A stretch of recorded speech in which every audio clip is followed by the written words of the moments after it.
बिस्मिल्लाहिर्रहमानिर्रहीम। Dear students, अस्सलाम वालेकुम।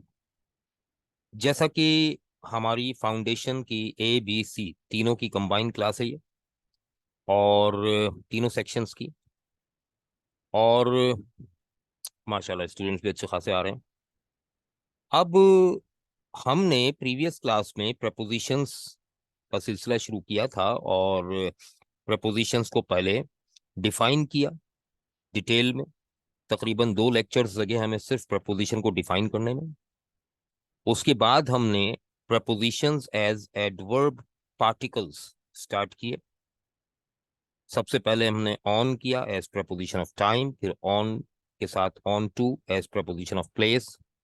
अब आगे चलने से पहले मैंने एक जरूरत महसूस की। देखिए, ये प्रपोजिशंस तो मैंने पढ़ा रखे हैं यूट्यूब पर, अपने चैनल पर भी, और बहुत से स्टूडेंट्स जो हैं वो वहां से भी मदद ले रहे हैं। मैं ये चाहता हूं कि इस क्लास में मजीद ज्यादा डिटेल में जाकर एक एक प्रपोजिशन को जितना मैं कर सकता हूं उतना डिटेल करूं। वालेकुम अस्सलाम साकिब साहब। तो हर प्रपोजिशन को अलग अलग एक एक लेक्चर में हम अगर लेकर चलते हैं तो मेरा ख्याल है ये ज्यादा फायदेमंद है। क्या ख्याल है भाई? तो इससे एक फायदा ये होगा कि जाहिर है यूट्यूब पर तो हमने एक डिटेल दी है, लेकिन इतनी डिटेल हम उस पर नहीं दे सकते। जाहिर है घंटे 1.5 घंटे की क्लास तो नहीं होती यूट्यूब पर, 20-22 मिनट 30 मिनट का लेक्चर होता है। यहाँ आपकी ये जो पेड क्लास है इसमें तो अच्छा खासा टाइम हमारे पास होता है, तो हम एक प्रपोजिशन को लेकर अगर एक लेक्चर, या 2 प्रपोजिशंस को लेकर एक लेक्चर बनाएं, तो वो मेरा ख्याल है कि ज्यादा डिटेल में जा सकते हैं हम। और आप भी ये चाहते हैं कि जितना ज्यादा ग्रामर डिटेल में पढ़ें उतना अच्छा है, क्योंकि सरसरी तौर पर तो ग्रामर हर एक पढ़ा रहा है यूट्यूब पर भी, और स्टूडेंट्स के लिए इतना फीजिबल नहीं होता कि उन सब पे तकरीबन एक ही बात होती है। ठीक है ना?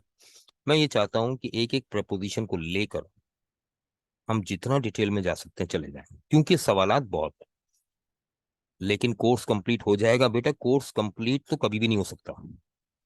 देखो मैं बताऊं, मेरा मानना तो यह है कि कोर्स कंप्लीट, हम जब कहते हैं ना कोर्स कंप्लीट हो गया, तो या तो हम पहले से कोर्स की आउटलाइन डिफाइन कर देंगे, भाई ये आउटलाइन है, इतना पढ़ाएंगे, इससे ज्यादा नहीं पढ़ाएंगे, तब कंप्लीट हो सकता है। मैंने आउटलाइन कोई दी ही नहीं। मैंने कहा है A to Z ग्रामर होगी इस सेक्शन में, और फाउंडेशन का मतलब यही है। तो ऑब्वियसली मैंने इसकी भी परवाह नहीं की है कि किस सेक्शन की कितनी क्लासेस हो गई हैं। सेक्शन A की 57 क्लासेस हो चुकी हैं, सेक्शन B की 32 क्लासेस हो चुकी हैं, सेक्शन C की अभी 14 क्लासेस हुई हैं, और अब ये तीनों की कंबाइन हो रही हैं क्योंकि टॉपिक ऐसा है प्रपोजिशंस का। उसके बाद जब ये टॉपिक एंड हो जाएगा तो फिर तीनों सेपरेट हो जाएंगे, और अलग अलग टॉपिक्स जो अपने कंटिन्यू चल रहे थे वो कंटिन्यू करेंगे। ठीक है ना? तो आई डोंट केयर कि 3 महीने लगते हैं, 3 महीने का कोर्स है वैसे, लेकिन 3 महीने लगते हैं, 6 महीने लगते हैं, 10 महीने लगते हैं, मैं तो कंटिन्यू करता रहूंगा। मेरे पास जो बच्चा एक दफा किसी सेक्शन के ग्रुप में आ गया वो आ गया बस। मैंने आज तक किसी को ग्रुप से निकाला नहीं। क्लासेस चलती रहती हैं। अच्छा, ये कह रहे हैं इन्फिनेटिव अभी हम स्टार्ट ही नहीं की। अभी इन्फिनेटिव की तो बारी नहीं आई बेटा। एडवांस भी स्टार्ट करेंगे। एडवांस का सेक्शन अलग कर लेंगे फाउंडेशन के साथ साथ, जिनको एडवांस की जरूरत है उसमें आ जाएंगे। लेकिन मैं बता रहा हूँ ना, मेरे पास जो स्टूडेंट्स पढ़ रहे हैं, 3 साल पहले किसी ग्रुप में एडमिशन लिया होगा एक दफा फीस देकर, आज तक वो भी उस ग्रुप में मौजूद हैं, और उस ग्रुप की जब भी क्लासेस होती हैं उन्हें लिंक मिलता है, और वो क्लासेस अटेंड करते हैं अल्हम्दुलिल्लाह। ठीक है ना? तो इंशाल्लाह ताला ऐसे ही पढ़ाने में मजा आता है, अनलिमिटेड। ठीक है ना? लिमिट्स नहीं। अच्छा, ये कह रहे हैं सर एक क्वेश्चन है, by and within as preposition of time दोनों में क्या फर्क है? बहुत फर्क है भाई।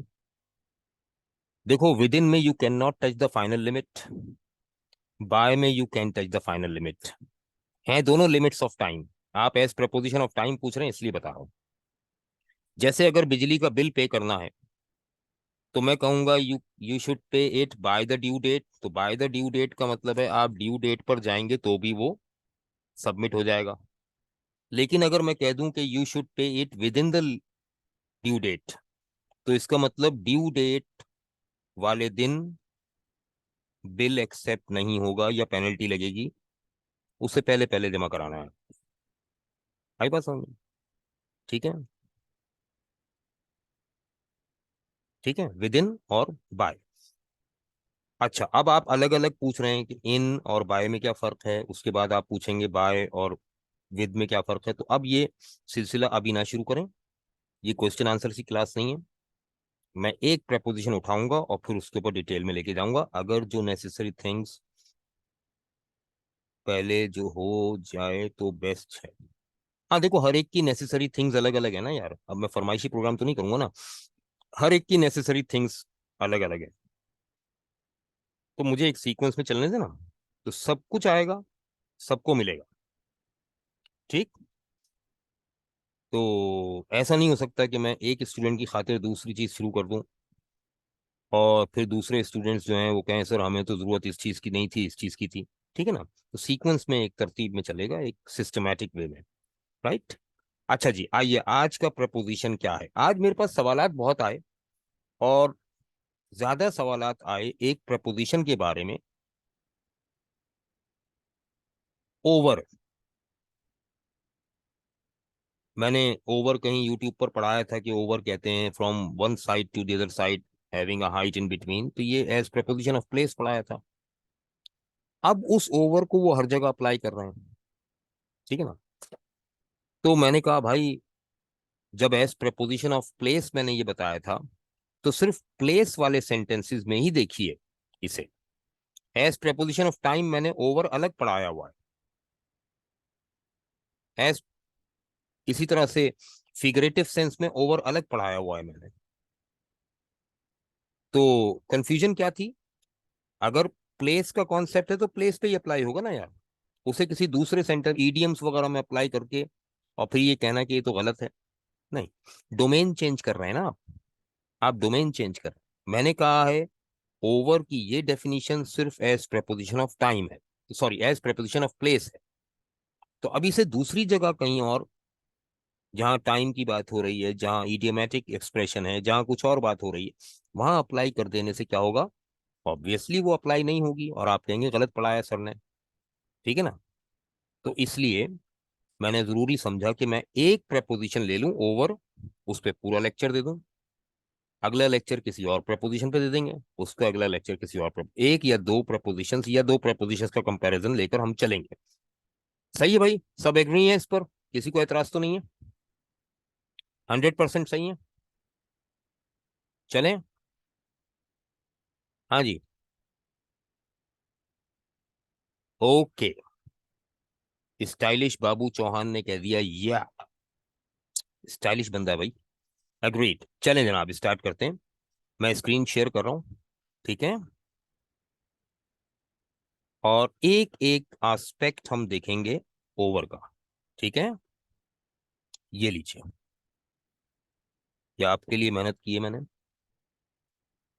हाँ जी, ये पावर पॉइंट नहीं है, वर्ड के ऊपर बनाया मैंने ताकि इजीली ऑपरेट हो सके। मैं कंप्यूटर का चीता नहीं हूँ भाई, मुझे इतना कंप्यूटर नहीं आता, इसलिए।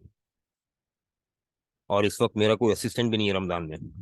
अच्छा जी, देखिएगा, क्या स्क्रीन नजर आ रही है आपको? मैं चैट ओपन कर लेता हूँ ताकि सवाल भी कर सकें आप। क्या स्क्रीन विजिबल है ओवर की? ओके, अब नजर आ रही होगी आपको स्क्रीन, क्लियर? हाँ, ठीक है। The word over can be used as in a number of ways, as a preposition, adjective और एडवर्ब और एडवर्ब पार्टिकल। कई तरीकों से इस्तेमाल हो सकता है। ठीक है, कहीं एज अ प्रपोजिशन इस्तेमाल हो रहा है, कहीं एज एन एडजेक्टिव इस्तेमाल हो रहा है, एडजेक्टिव या एडवर्ब के तौर पर, एक ही बात है।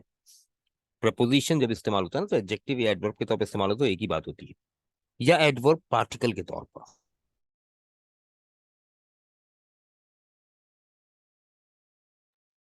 अच्छा अच्छा, चलें। ये असल में हुआ ये था कि इंटरनेट डिस्कनेक्ट हुआ था, डोंट वरी, रिकंटिन्यू हो गए हम। मैं कनेक्ट कर रहा हूँ दोबारा से स्क्रीन। हाँ भाई,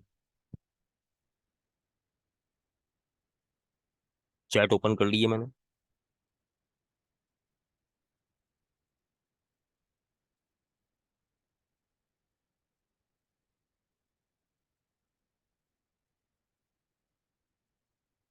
स्क्रीन नजर आ रही है आपको? भाई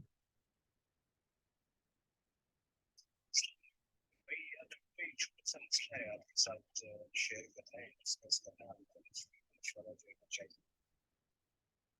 हाँ जी। ओके, स्टार्ट कर दें?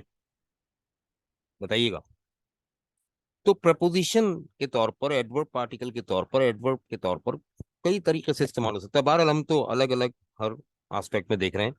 Let's take a look at some of its more basic uses. Number one, over, for a higher position. ये मैंने पढ़ाया था, हायर पोजीशन के लिए इस्तेमाल होती है।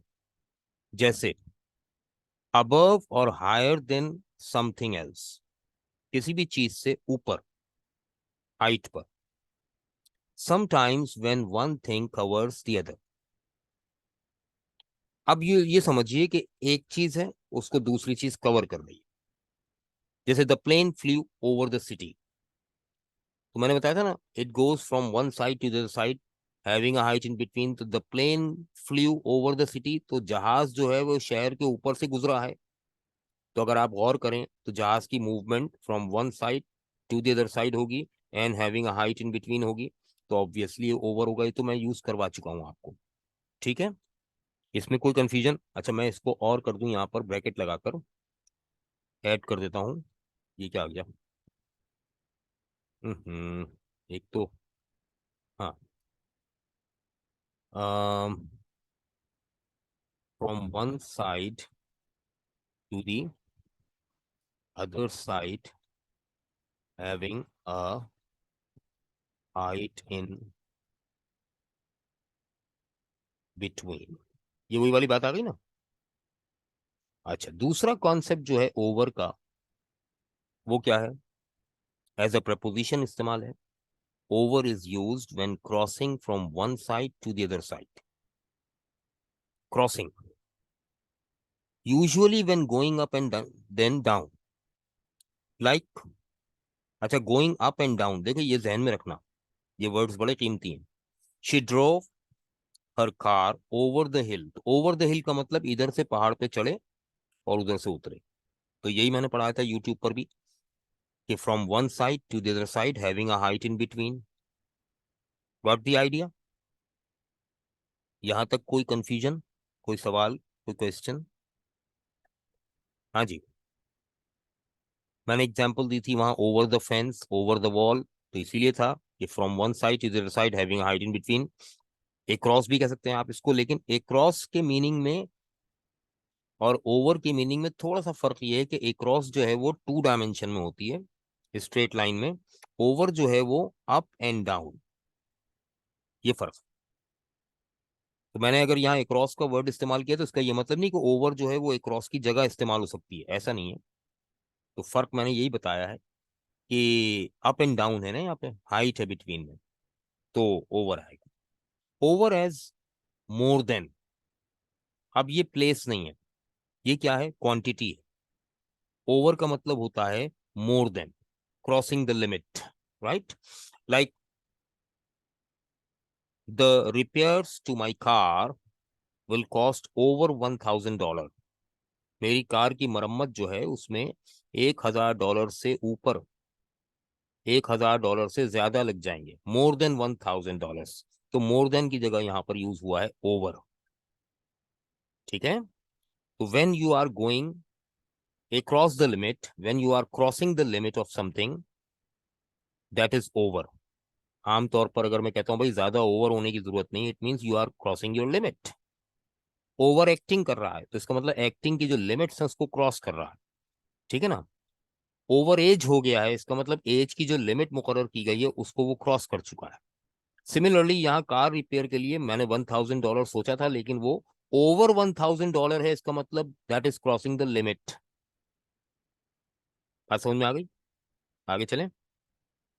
इस पेज पर कोई कंफ्यूजन तो नहीं किसी को? नेक्स्ट पेज पर आ जाए। ओके, अच्छा जी। अब ओवर एज डाउन भी इस्तेमाल होता है, ओवर डाउन के तौर पर भी इस्तेमाल होता है। डाउन के तौर पर कब इस्तेमाल होता है? चले, मैंने इसको यहां कन्वर्ट कर दिया। ओवर एज डाउन, डाउन के तौर पर ओवर कहां इस्तेमाल होगा देखिएगा, फ्रेजल वर्ब में, फ्रेजल वर्ब में यानी एज एडवर्ब।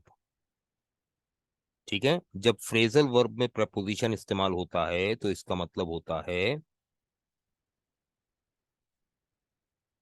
एज एडवर्ब इस्तेमाल होगा। फ्रेजल वर्ब में जो प्रपोजिशन यूज होता है वो एज एडवर्ब होता है। The old man fail over and broke his hand. अच्छा, फेल डाउन भी आ सकता था, फेल ओवर भी सही है। यहाँ पे डाउन भी आ सकता है, ओवर भी आ सकता है, दोनों के मीनिंग सेम है। फेल ओवर का मतलब है गिरना, गिर गए और उसका हाथ टूट गया। ठीक है ना? तो ये अगर मैं फेल डाउन कहता तो वो भी सही था, लेकिन फ्रेजल वर्ब है fail, fall over, fall over का मतलब है गिरना। ठीक, एक इस्तेमाल ये भी है, रेयर है लेकिन ये भी यूज होता है। अच्छा, ओवर एक और जगह भी इस्तेमाल हो रहा है, ओवर एज यूजिंग, और ये एज प्रपोजिशन इस्तेमाल हो रहा है इसका, यूजिंग के मीनिंग में। जैसे मैं कहूं कि आई don't like talking about personal things over the phone, कि मैं फोन यूज करते हुए पर्सनल थिंग्स के बारे में बात करना पसंद नहीं करता, यानी फोन पर, फोन पर, तो ओवर द फोन इसलिए कहा जा रहा है कि I am using the phone and while using the phone I don't like to talk about personal things, personal things के बारे में बात करना पसंद नहीं करता फोन पर। ठीक है, तो यहाँ ओवर जो है वो यूजिंग के मीनिंग में आ रहा है, राइट। अच्छा, now similarly over as other side, other side के लिए भी इस्तेमाल होता है। जैसे when using over as a preposition of place, it can be used to mean other side, like the hotel I am staying at, जिस hotel में मैं ठहरा हुआ हूं, is over the road from here। अब over the road from here का मतलब on the other side of the road, right? तो मैंने over का ये इस्तेमाल बताया था आपको, जब हम कहें ना over there, वहां, तो it means we are avoiding so many things in between। My vision goes from this side to that side, avoiding so many things in between, है ना?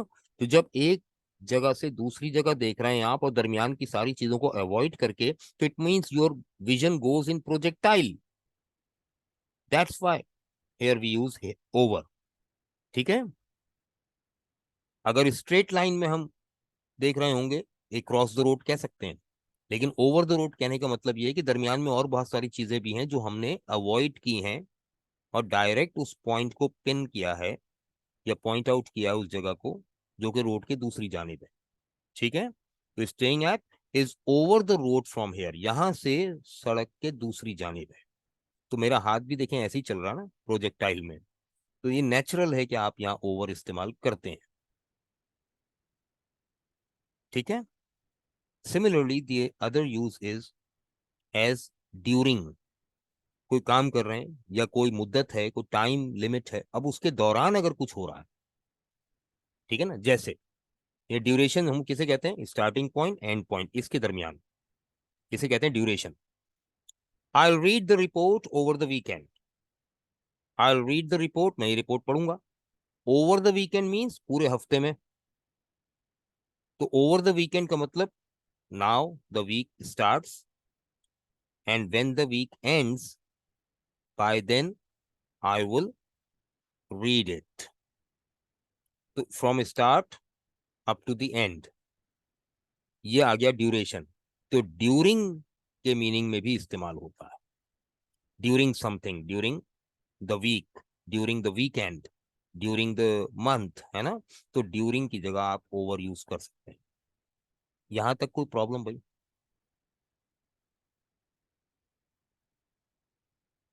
आगे चलें।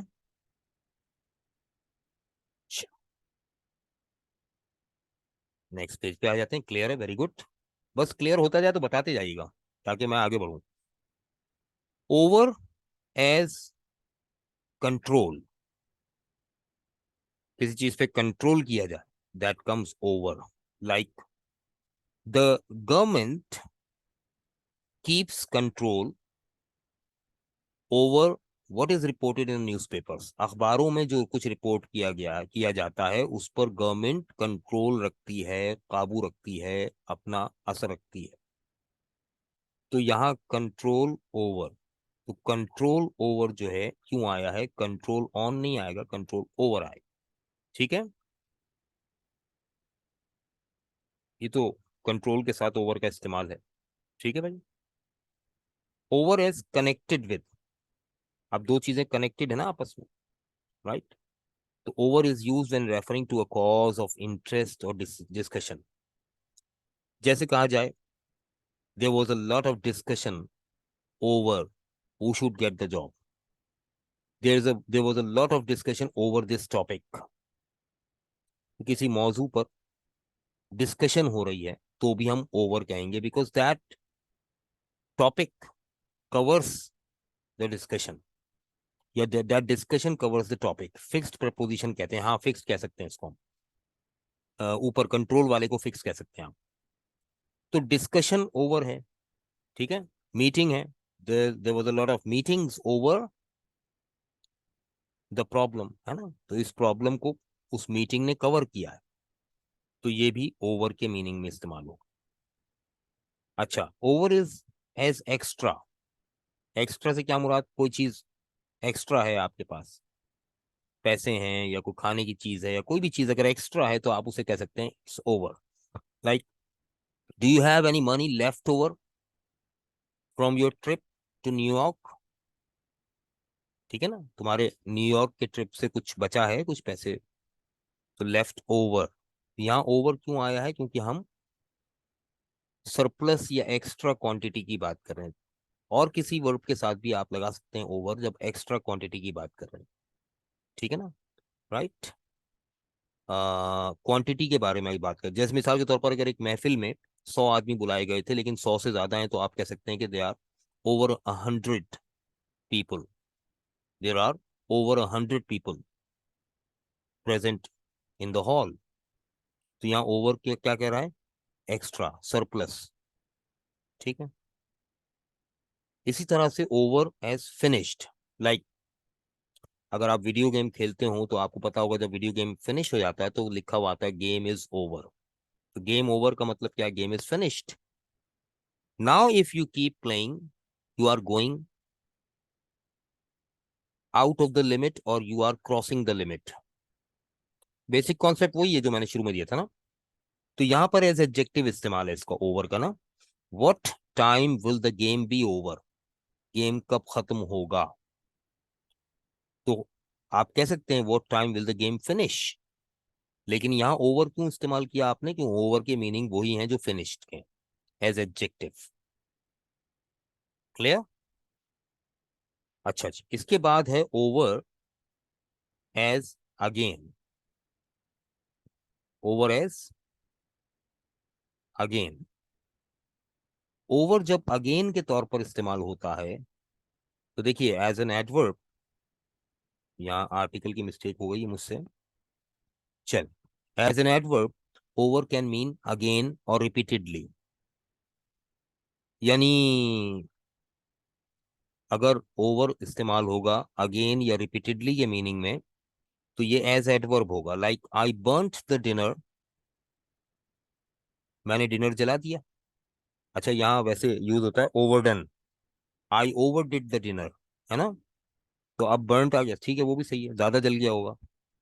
आई will have to do it over, I will have to do it over का मतलब I will have to do it again, I will have to prepare it again, है ना।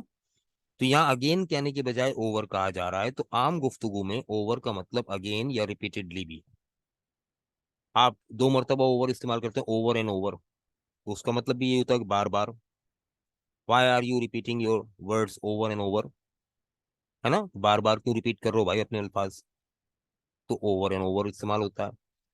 तो इसका मतलब वही होता है अगेन और रिपीटेडली। And the last thing is over as feeling better. अब फीलिंग बेटर के लिए ओवर कैसे इस्तेमाल होगा? We use it as a proposition to show that we are physically और mentally better after an illness और बैड एक्सपीरियंस। किसी बुरे हालात से गुजरने के बाद या बीमारी से बेहतर होने के बाद, मेंटली या फिजिकली, आप कह सकते हैं कि I was sick all last night, मैं पिछली रात सारी रात बीमार रहा, but I think I am getting over it. Getting over it, तो गेट ओवर का मतलब ही ये है कि now I am recovering it. Get over means to recover something ना, तो I am getting over it, कि अब मैं उस हालत से बाहर आ चुका हूँ, निकल चुका हूँ, बेहतर हो चुका हूँ। when you are coming out of some uh, complicated situation or some uh, bad situation and now feeling better, you can say that I am getting over, I have gotten over, right? Get over is a phrasal verb, yes, you are right, and here over is used as adverb, preposition as adverb. Got it? Tahir आप बिल्कुल सही समझे। हाँ जी, आज यहां तक हमने काम तैयार किया था आपका ओवर का। अच्छा, अब अगर गौर करें तो ओवर जो है बेसिकली 2 तरह से इस्तेमाल हो रहा है। नंबर 1, ओवर इस्तेमाल हो रहा है, अच्छा, रनिंग आउट ऑफ टाइम और short of time. What does it mean? अब देखो, मैं शेयरिंग ऑफ करके डायरेक्ट आ रहा हूं आपके सामने। ओवर इस्तेमाल हो रहा है number 1 when you are talking about the change of position, because over is dynamic not static. तो change of position, like from one place to the other place having a height in between, from one side to the other side having a height in between, like going up and then down, right? In projectile, science वाले समझ जाएंगे projectile का मतलब, इसीलिए मैं आसान अल्फाज में बता रहा हूँ। Going up and down from one position to the other position, that is over actually, if we consider it as preposition of place. But when we are talking about generally about over, over means crossing the limit, going extra, going surplus, like, हाँ, projectile motion, stylish बाबू समझ गए, माशाल्लाह। तो जैसे मैं कहूँ the game is over, it means you are going out of limit. अभी मेरे सामने लिखा हुआ आ रहा है कि you are going out of the time, तो you are running out of time. तो रनिंग आउट ऑफ टाइम का मतलब क्या है कि now the game is about to be over, the class is about to be over, class is about to finish, है ना, class and होने वाली है, फिनिश होने वाली है। It means it is over, time over होने वाला है। मैं टाइम ओवर हो गया, इट मीन्स टाइम फिनिश हो गया। Now you are going across the limit, you are crossing the limit, ठीक है ना। Overweight, if someone is overweight क्या कहेंगे भाई? इट मीन्स कि वेट की जो लिमिट तय हुई थी, he is crossing that limit, ठीक है। I spent over 10,000 rupees today, आज मैं 10,000 से ज्यादा खर्च कर चुका हूँ। तो ओवर 10,000 रुपीज का मतलब क्या हुआ कि I have cross the limit of 10,000 rupees, right? तो सोचना पड़ता है असल में ना, अपने कॉन्सेप्ट को सामने रखकर मैच करना पड़ता है, सोचना पड़ता है। ऐसा नहीं है कि हर जगह हर चीज के लिए एक ही चीज इस्तेमाल हो रही हो, लेकिन सोचना पड़ता है। अच्छा जी, यहां तक आ गए, ओवर हो गया आज, तो आज हो भी गया ओवर। अब इससे ज्यादा करेंगे तो ओवर हो जाएगा, ठीक है ना। तो अब ओवर का मतलब समझ में भी आ गया होगा आपके मेरे इन जुमलों से। Crowd three stones at the police, हाँ ठीक है, एट द पुलिस ठीक है, इसमें ओवर कहाँ है? इसमें ओवर कहाँ है भाई? हम ओवर की बात कर रहे हैं।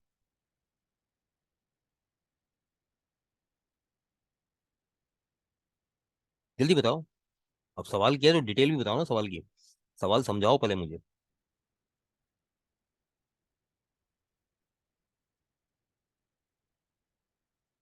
ताहिर भाई, सवाल तो समझाओ।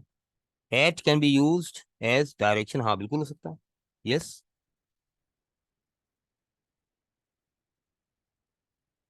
बिल्कुल हो सकता है।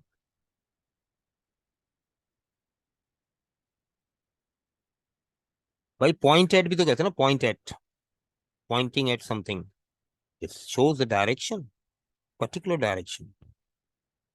इसमें क्या प्रॉब्लम है? ठीक है, हाँ टारगेट कह सकते हैं बिल्कुल। टारगेट डायरेक्शन जब ही होगी जब टारगेट होगा, बगैर टारगेट के डायरेक्शन ही नहीं हो सकती। यू आर 100% करेक्ट, आप बिल्कुल सही सोच रहे हैं और सही जा रहे हैं। आप सही प्रपोजिशन को समझ रहे हैं। जिस डायरेक्शन में आपकी अप्रोच जो है, आपकी अप्रोच बहुत अच्छी है। हर एक की नहीं होती ऐसी अप्रोच। I appreciate. मतलब जो मैं कहने वाला था वो आपने कह दिया ना कि इट मीन्स एज टारगेट। तो 100% करेक्ट, ठीक है। चले, आज की क्लास को हम यहाँ ऑफ करते हैं। कल देखते हैं इंशाल्लाह, टाइम जैसे ही मिलता है हम क्लास लगा लेंगे। अच्छा, अगर लेट क्लास हो जाए, क्योंकि बच्चे तरावी वगैरह भी पढ़ के आते हैं ना, तो काफ़ी मसला होता है उनको। तो तरावी पढ़ के आएंगे, फिर कुछ खाएंगे पियेंगे, फिर चाय वाय पियेंगे, फिर क्लास लेके लेने बैठेंगे। तो मैं इसीलिए आज काफ़ी लेट क्लास स्टार्ट की है मैंने। बच्चों के मैसेजेस आ रहे थे, सर अभी नहीं स्टार्ट कीजिएगा, हम तरावी पढ़ के आ जाए फिर स्टार्ट कीजिएगा। तो भाई दुआ में मुझे भी याद रखिएगा। और जो लोग एहतिकाफ की नियत कर रहे हैं और एहतिकाफ में जा रहे हैं परसों से, कल कल से आई थिंक, तो खास तौर से मेरे लिए, मुझे दुआओं की बहुत ज़रूरत होती है। मुझे, मेरे लिए दुआएं, मेरी दुआओं में अकाउंट खाली नहीं होना चाहिए। ठीक है ना। तो बराए मेहरबानी दुआओं में याद रखिएगा, रमज़ान की बरकतें समेटें। और मुझे याद रखें दुआओं में अपनी। बहुत बहुत शुक्रिया। अल्लाह हाफिज़। शाद रहें, आबाद रहें।